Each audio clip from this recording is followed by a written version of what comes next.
دور پر تشریف فرما علماء کرام، معزز سامعین کرام، السلام علیکم ورحمۃ اللہ تعالی وبرکاتہ۔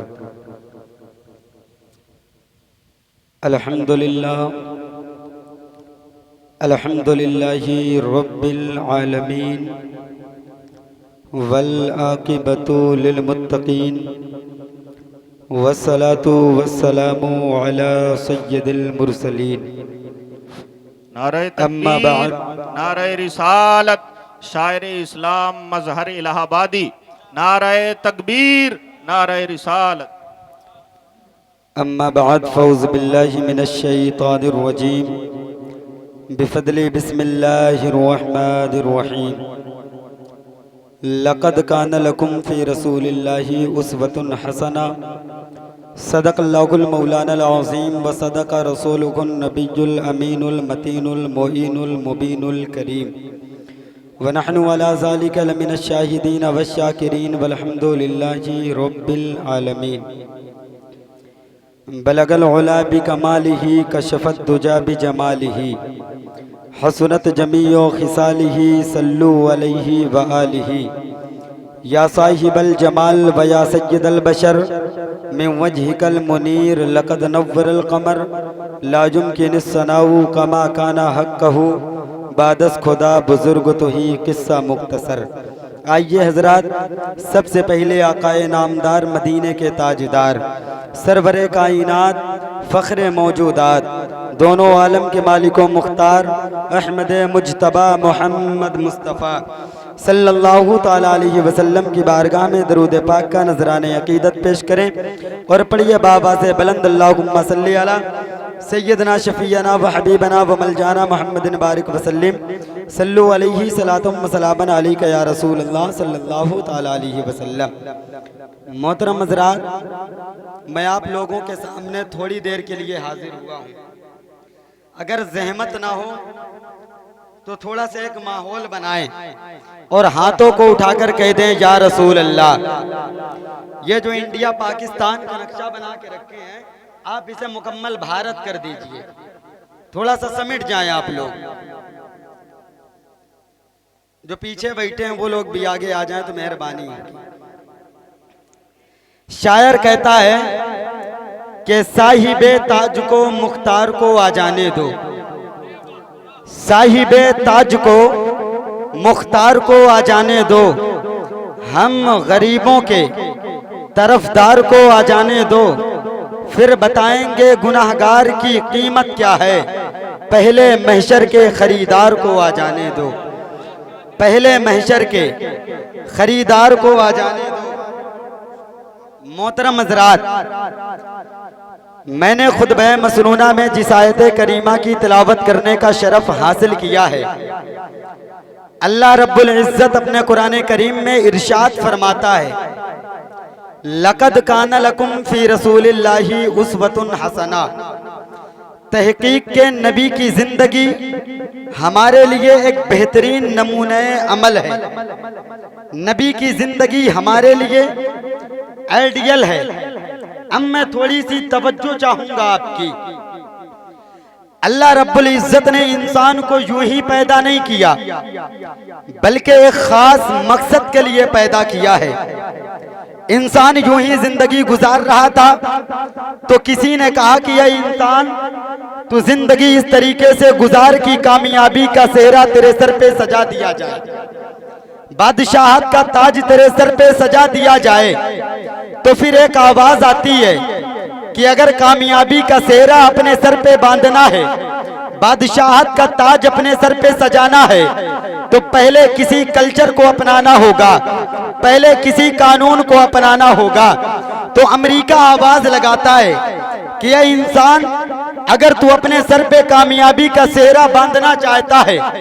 بادشاہت کا تاج سجانا چاہتا ہے، تو آ میرے قریب آ جا،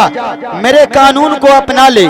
میرے کلچر کو اپنا لے، تیرے سر پہ کامیابی کا سہرا باندھ دیا جائے گا، تیرے سر پہ بادشاہت کا تاج سجا دیا جائے گا۔ جب انسان امریکہ کے قانون کو بغور دیکھتا ہے تو انسان کہتا ہے اے امریکہ، تیرے قانون میں وہ پاور نہیں ہے، تیرے کلچر میں وہ طاقت نہیں ہے کہ مجھے صراط مستقیم کا راستہ مل جائے، لہذا تیرا قانون جھوٹا ہے۔ انسان امریکہ کے قانون کو لات مارتا ہے، پھر جرمن آواز لگاتا ہے، اس کا بھی قانون جھوٹا نکل گیا، پھر چائنا نے آواز لگائی، اس کا بھی قانون جھوٹا نکل گیا۔ المختصر جتنے بھی سپر ممالک ہیں سب مل کر انسان کو آواز لگاتے ہیں کہ اے انسان تو میرے قریب آ جا، تم میرے کلچر کو اپنا لے، تم میرے قانون کو اپنا لے، تیرے سر پہ کامیابی کا سہرا باندھ دیا جائے گا، بادشاہت کا تاج سجا دیا جائے گا۔ جب انسان ان تمام سپر ممالک کے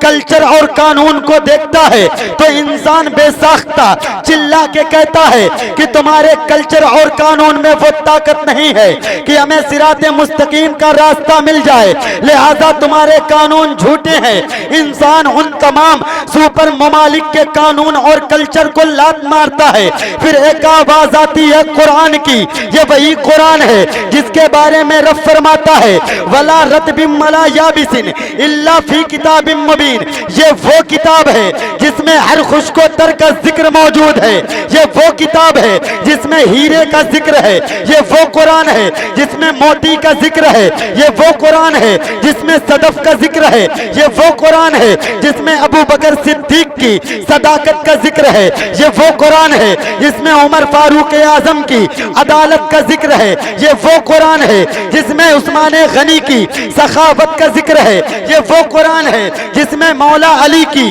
شجاعت کا ذکر ہے، یہ وہ قرآن ہے جس میں امام حسن کی شہادت سری کا ذکر ہے، یہ وہ قرآن ہے جس میں امام حسین کے شہادت عظمیٰ کا ذکر ہے، یہ وہ قرآن ہے جس میں حضرت فاطمہ کی قناعت کا ذکر ہے، یہ وہ قرآن ہے جس میں حضرت بلال کی محبت کا ذکر ہے، یہ وہ قرآن ہے جس میں ابو ہریرہ کی عبادت کا ذکر ہے، یہ وہ قرآن ہے جس میں نبی جین کا ذکر ہے، یہ وہ قرآن ہے جس میں صدیقین کا ذکر ہے۔ اب یہی قرآن آواز دیتا ہے کہ اے انسان تم میرے قریب آ جا، تو میرے قریب آ جا، ایک راستہ میں بتاتا ہوں، ایک طریقہ میں بتاتا ہوں، تو اس کو اپنا لینا، تیرے سر پہ کامیابی کا سہرا باندھ دیا جائے گا، تیرے سر پہ بادشاہت کا تاج سجا دیا جائے گا۔ تو انسان کہتا ہے اے قرآن وہ کون سا طریقہ ہے؟ تو قرآن کہتا ہے لَقَدْ كَانَ لَكُمْ فِي رَسُولِ اللَّهِ أُسْوَةٌ حَسَنَةٌ، نبی کی زندگی تمہارے لیے ایک بہترین نمونہ عمل ہے۔ تو انسان کہتا ہے اے قرآن ذرا یہ بتلا کیا نبی کی زندگی اپنانے سے ہمارے سر پہ کامیابی کا سہرا باندھ دیا جائے گا؟ تو قرآن کہتا ہے کہ اگر تمہیں اپنے پڑوسی سے پیار کرنا نہیں آتا، مصطفیٰ کا اپنے پڑوسی سے پیار کرنا دیکھ لو، تمہیں پڑوسی سے پیار کرنا آ جائے گا۔ اگر تمہیں اپنے پڑوسیوں کے حقوق ادا کرنے نہیں آتے، مصطفیٰ کا اپنے پڑوسیوں کے حقوق ادا کرنا دیکھ لو،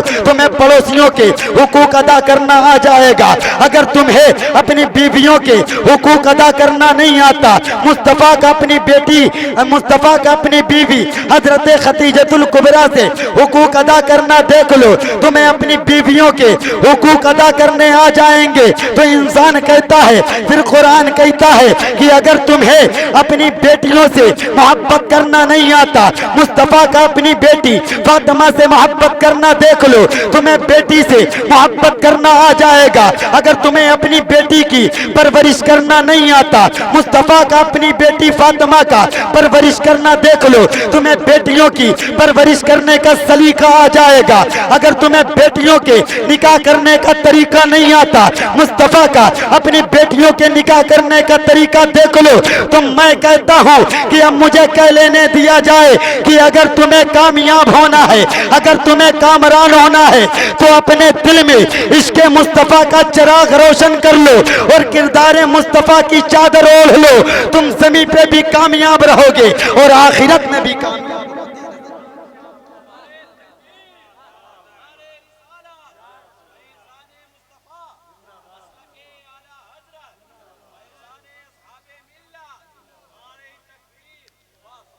میرے پاس وقت کم ہے، بس 2 سے 4 منٹ میں ایک مخصوص بات کر کے اپنی جگہ لے لوں۔ آج جو ملک کے حالات ہیں، آج جو معاشرے کے معاملات ہیں، ہم ہر طریقے سے پریشان نظر آتے ہیں، مگر آخر وجہ کیا ہے کہ ہر جگہ ہم پریشان نظر آتے ہیں؟ تو سب سے پہلے ہمیں غور و فکر کرنے کی ضرورت یہ ہے کہ ہماری بنیاد خراب ہے، اس لیے ہم پریشان ہیں۔ اپنی اولاد کے لیے نیک گود کا انتظام کرنا چاہیے، مگر آج کے جو حالات ہیں کہ شادی بیاہ ہوتا ہے، رشتہ طے کیا جاتا ہے، تمام طریقے کے معاملات ہوتے ہیں۔ آج تو یہ ہوتا ہے کہ اگر لڑکے کے پاس دولت ہے تو اسے خوبصورت لڑکی چاہیے، اور لڑکی خوبصورت ہے تو اسے دولت والا داماد چاہیے، اور پھر ہم یہ تمنا کرتے ہیں کہ کوئی حافظ قرآن ہمارے گھر میں پیدا ہوگا۔ تو میں نکاح کرنے کا بس طریقہ بتا کے اپنی جگہ لے لوں۔ ہم لوگوں کے پاس روزانہ کال آتی ہیں کہ صاحب ہماری بیٹی کے لیے کوئی رشتہ ہو تو بتانا، اور ساتھ میں یوں بھی کہا جاتا ہے کہ ہماری برابری کا ہونا چاہیے۔ سمجھ میں نہیں آتا کہ اس کی ہائٹ 10 فٹ لمبی ہے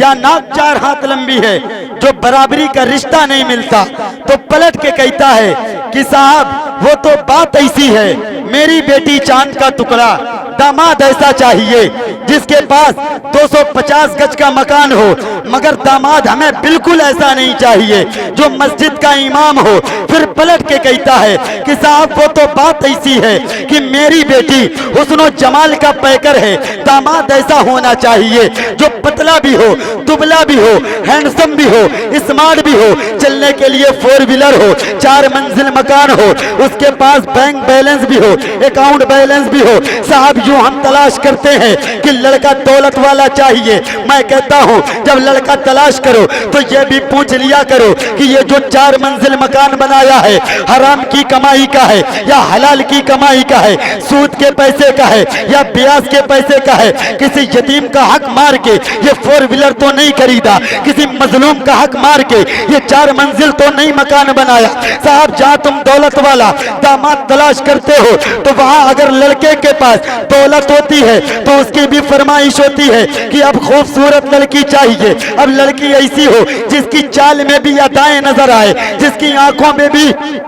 حیا نظر آئے۔ تو صاحب میں کہتا ہوں رشتہ دیکھنے کا سب سے سمپل طریقہ یہ ہے کہ تم دولت مت تلاش کرو، تم یہ مت دیکھو کہ لڑکی حسن و جمال والی ہے، اگر لڑکی ہے تو یہ مت تلاش کرو کہ اس کے پاس 4 منزل مکان ہے کہ نہیں، چلنے کے لیے 4 ویلر ہے کہ نہیں، لیلن کا سوٹ ہے کہ نہیں، ٹائٹل کی گھڑی ہے کہ نہیں۔ اگر تلاش ہی کرنا ہے تو یہ تلاش کرو کہ لڑکا قرآن پڑھنے والا ہے کہ نہیں، لڑکی قرآن پڑھنے والی ہے کہ نہیں، لڑکا نماز پڑھنے والا ہے کہ نہیں، لڑکی نماز پڑھنے والی ہے کہ نہیں، لڑکا اپنی زندگی نبی کی سنت پر گزارتا ہے کہ نہیں، لڑکی اپنی زندگی حضرت فاطمہ کے نقش قدم پر چل کے گزارتی ہے کہ نہیں، لڑکی بھی خیرات کرنے والی ہو، لڑکا بھی خیرات کرنے والا ہو، لڑکی بھی صدقہ دینے والی ہو، لڑکا بھی صدقہ دینے والا ہو، لڑکی بھی شریعت اسلام پر اپنی زندگی گزارتی ہو اور لڑکا بھی شریعت اسلام پر اپنی زندگی گزارتا ہو۔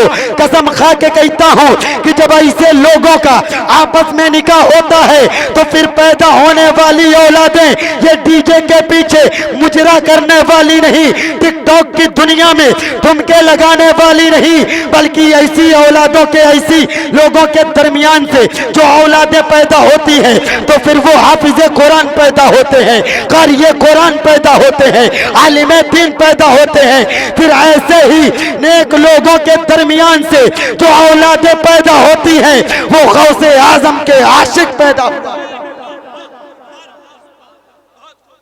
غوث اعظم کے عاشق پیدا ہوا کرتے ہیں۔ اللہ کریم اپنے قرآن کریم میں ارشاد فرماتا ہے لَقَدْ كَانَ لَكُمْ فِي رَسُولِ اللَّهِ أُسْوَةٌ حَسَنَةٌ، تحقیق کے نبی کی زندگی ہمارے لیے ایک بہترین نمونہ عمل ہے۔ اے مسلمانوں،